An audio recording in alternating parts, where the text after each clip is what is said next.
Hello বন্ধুরা, আজকে দোকানের স্বাদের ঘুগনি নিয়ে এসেছি। তার জন্য গোটা মটর সারা রাত ভিজিয়ে রেখেছিলাম। তারপর সকালবেলা প্রেশার কুকারে সেটা সিদ্ধ বসিয়েছি। সিদ্ধতে মাত্র চার চার থেকে পাঁচটা সিটি দিলেই হয়ে যাবে ফুল। আর প্রেশার কুকারটা একটু বেশি বড় হয়ে গেছে না, বাট কী করবো, বিয়েতে গিফট পেয়েছি, এখন সিদ্ধ হতে থাক, বসে না থেকে এদিকে মশলাটা করে ফেলি। সময় নষ্ট করে কি হবে বলো। তারপর মশলাটা করে নিয়ে এদিকে সেই ফাঁকে আলুটা ভেজে নিলাম। ভেজে নিয়ে তুলে সেটা তার মধ্যে গোটা গরম মশলা তেজপাতা দিয়ে দিই। তারপরে এটা হালকা করে ভাজা হয়ে গেলে, বেশি ভাজবো না, হালকা কড়া হলেই তার মধ্যে দিয়ে দেবো পেঁয়াজটা একটু হালকা ব্রাউন করে ভাজতে হবে।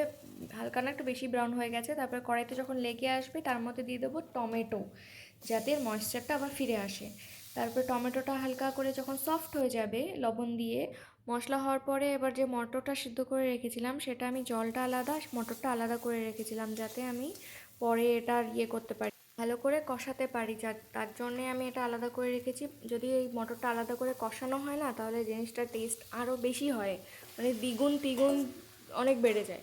তো দেখো সফট হয়েছে কত সুন্দর, একদম নরম হয়ে গেছে, দেখতে গোটা লাগছে কিন্তু ভেতর দিয়ে একদম সফট।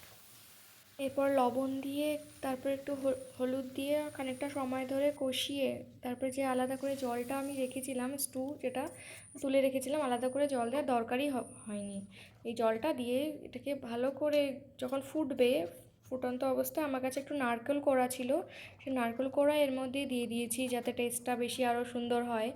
এরপর যেটা আমি ইউজ করি, হালকা নামানোর আগে হালকা একটু চিনি, আর একটু আমি যেটা ইউজ করি সানরাইজের গরম মশলা, সেই গরম মশলাটা দিয়ে আমি নামিয়ে নিয়েছি।